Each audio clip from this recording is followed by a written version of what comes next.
99% sure it's the same family.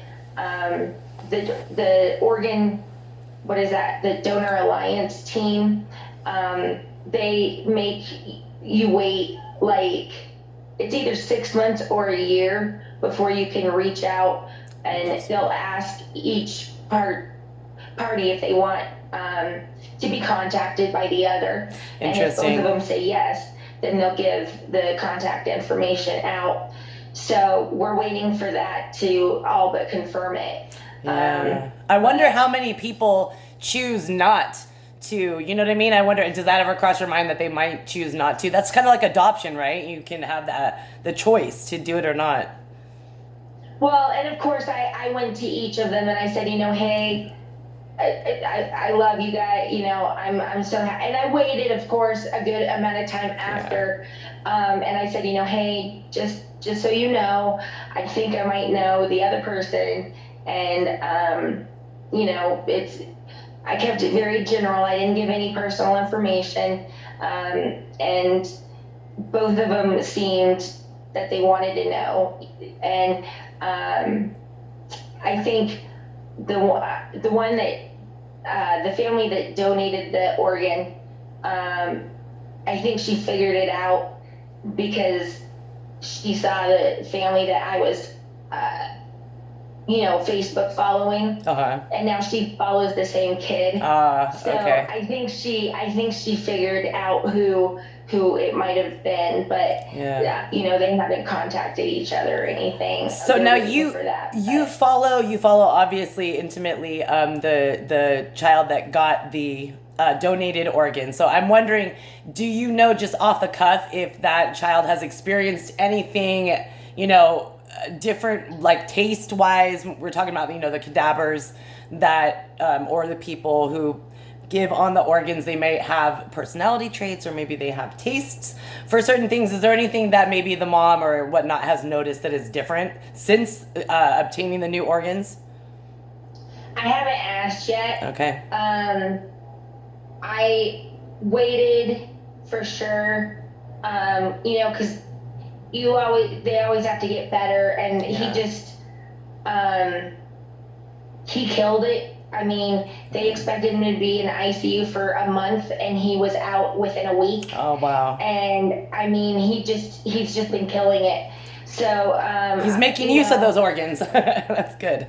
Yeah, well, and the boy who he might have gotten was a young boy who was bullied, who had autism. So and he played football, and he was a strong young boy, so maybe that is part of that. That's beautiful. Gosh, that's a whole nother podcast. Interesting. I want to ask at the right time to see if anything had changed like that. But I do know, it's a pretty famous story, but that little boy who ever since he could walk and talk, he was always saying he was somebody else, and he kept remembering that other life. And his mom actually did the research and found that family, and they all but confirmed. I mean, everything he said was true up into the age. He said the age was he was a year. I think he was a year older than what they said that he was. But that family went back and looked at stuff, and they ended up finding out that the birth date was wrong on one of the papers, and he was actually that age. Yeah. So fascinating, right? Fascinating. I think that's just proof right there. I think that's just like a cadaver. That's like your skin, your wetsuit, right, that you wore before, having downloaded whatever you want to say into the consciousness, and them having those mannerisms, those traits, and remembering memories. That's just, I have the chills. It's fascinating because, they say that the children obviously don't have as much, blindfold to the veil. And I just find it fascinating that so many children, including one that I knew for years, she would just point blank say, oh, your dad is standing right behind you. She would see things that other people, and it's like she grew out of it a little bit, but it's just fascinating to me about the past lives I remember we were talking about that, and I'm still wondering. I think it's the same documentary where he said he's James the Third, and he was in World War II, and all this. There's some great documentaries because these children. I mean, you can tell that they're not coached. A lot of people will try to, debate that, but I mean, even that story I think you're talking about, there was nothing to find on the internet to correlate. You know what I mean? There was no way that the mom could have done that. So I think that that's great. And I think she was skeptic at first, right? And I always love that, where there's a skeptic someone, you know what I mean? And then they're like, okay, like not that anyone's trying to prove anything, but they're like mind blown, especially if it's your child. I can't imagine, you know what I mean? So there's a kid here at my, I live in like these townhomes, and there's like 3 in this like cul-de-sac thing or whatever. And there's this kid, and I don't know if you've ever seen Matilda, but he looks exactly like the kid off of Matilda that has to eat all the cake. Yeah. I call him Cake Boy. But anyway, he looks exactly like that. He stops me one day, and he's like, I can't remember how he said it, but he pretty much was like, the lady that looks exactly like you just went in after you. Whoa. And I'm like, what? And he's like, the lady that looks like you. And I'm like, I live alone. I don't live with anybody else. He's like, no, there's somebody else with you. Whoa. And immediately I thought of my mom. Yes. So, because they say we look exactly alike. Yeah. So, but he said older. He said older, but looks like you. Yeah. So that is the truth. I just got chills. I mean, there's a confirmation story that just happened, and Aaron has yet to have any kind of thing happen like this in his life. When his dad died, that day he was off work. It was so crazy because he goes into different like rich type of houses as a plumber. So one of his job sites, he gets a call from the owner of the house, the woman, and she's about 60, maybe her mom's like 89, right? And she goes, hey, what were you doing over at my house? My mom said that you came by with an older guy that looked just like you, and he was down on his knees behind you. Was he helping you? What's wrong? Something wrong with our house. Aaron, about his pants. He was like mind blown, crying because it was so, profound the way that it went down. The dad died. Then the call about an hour after, stating from someone who would never know anything. They were just saying, and she really, truly, the mom and her thought, like that little boy, I don't know if he saw solid, but thought, no, there was you were really in the house. So it was strange. She saw not only, I believe, Marco, Aaron's dad, but Aaron there as well, projected. And so we've been trying to figure that out. Aaron's been like, what do you think that was? Like my version of my future self walking around the job site, and he's like, guarding behind me, or what? We've had so many scenarios about that. So rest assured that happens, and then it's beautiful when the mouth of babes, the children can bring that message to you. You know what I mean? If we all could just stay like that childlike innocence, you know what I mean? And be able to bring comfort to people. That's what it's all about. Well, and back to what we were talking about with the wet skin thing and our cells being downloaded. I wonder if that doesn't explain, and I hope nobody takes offense to this because this is just thoughts and feelings and stuff. Open forum, girl. I wonder if it doesn't explain some of those feelings of, when kids immediately think they're an opposite gender. Yeah, I just saw that on a spirit channel. I just saw that someone was talking about that maybe when people have that instinct, whether or not they want to continue it through their life, they were the opposite sex in their former past life. Someone was just speaking about that, and I was like, oh, that makes sense to me, because sometimes when I'm channeling, I truly feel like, oh, okay, off planet, or I'll be like, oh, I was a warrior, I was a masculine energy. I mean, that's the feeling I get. So absolutely true. And I think that I think we talked about this before, as far as the light beings or angels or source, whatever you want to say, higher power, being non-gender specific. I always get that intuitively, and I don't know how to describe it because I think that I'm not saying it's one or the other, it's blended both equal. And so I feel as if that is why a lot of maybe indigo children or this new generation are feeling like that outspoken thing about, I don't want to be labeled as one or the other, whether or not they subscribe to either one. They're kind of saying there's no importance, and I want to be, I don't know, it's closer to God consciousness or whatever that people are talking about. So I am fascinated with that too. I think that absolutely could be a possibility because we take on, obviously, if that child took on all kind of things, not only the trauma of the death prayer, all the traits and memories and knowing the relatives. So why wouldn't we take on our sexual identity or gender identity, right? It's fascinating. And I think, maybe we talked about this before, I don't remember, but I think more and more I believe in soul contracts. Yes, I wanted to talk about that.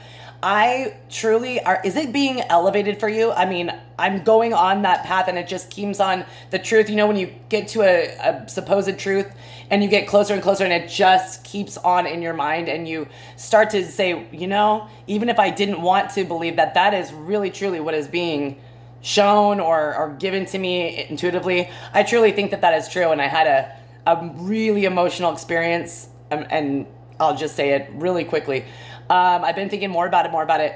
And the other day, my dad connected really, really strongly. The last time he connected was when I was praying for my daughter with COVID. He connected strongly, and because I had said to him in prayer or in thought, Dad, thank goodness for Deanna, because my dad had a stroke the same year I gave birth to Deanna. They're about a week apart. They're both Scorpios, and she really, really has just been like a mini-me, just a savior. So I said in my head the other day, thank you so much. She has been a savior. And he said the download was, that was my request, or I had to make the addendum to our soul contract. I had to make sure I implemented that. I wouldn't have been sacrificial, like getting a stroke at 50 and dying before, 55, unless she was there to comfort you and your mom. Oh, and it was like, that's in words, how you try to say spiritual experiences in words and it sounds so, mundane, but, that was the gist of it. And it was just in 2 seconds a download, and it really blew my mind and shocked me because that was the first time I had ever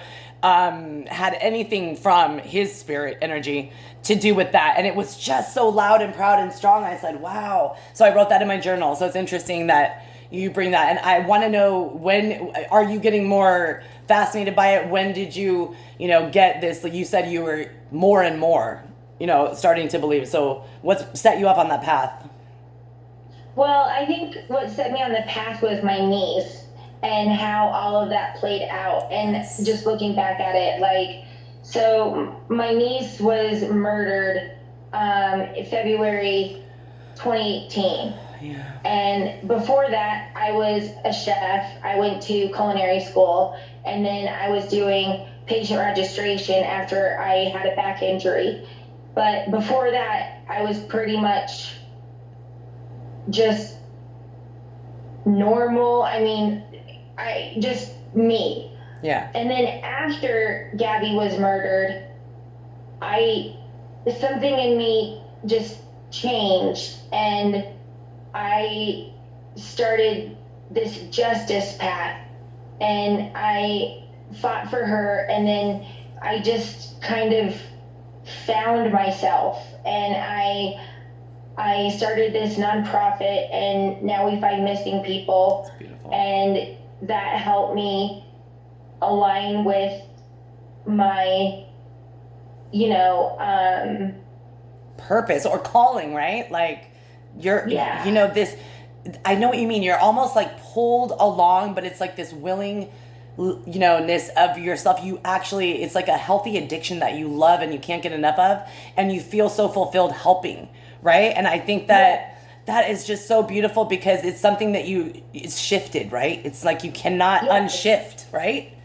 And I can't really explain why or how other than Gabby. Yeah.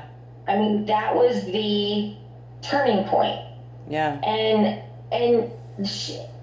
looking at it, it took me a while, but looking at it, it wasn't only just me. So my dad, so Gabby, my niece, was murdered by her mom and dad. So, and then her mom was my stepsister. So she had 2 other kids, and those kids, my dad tried to adopt or take in after this. So he went through all of the, classes and all this stuff through CPS, the Colorado Protection Services for Kids, to try to get the kids. And he wasn't able to get the kids, but afterwards, Colorado State was like, hey, we have this kid that nobody will take. Can you please, would you be interested in taking this kid? So my dad took this kid, and he still has this kid today. Yeah.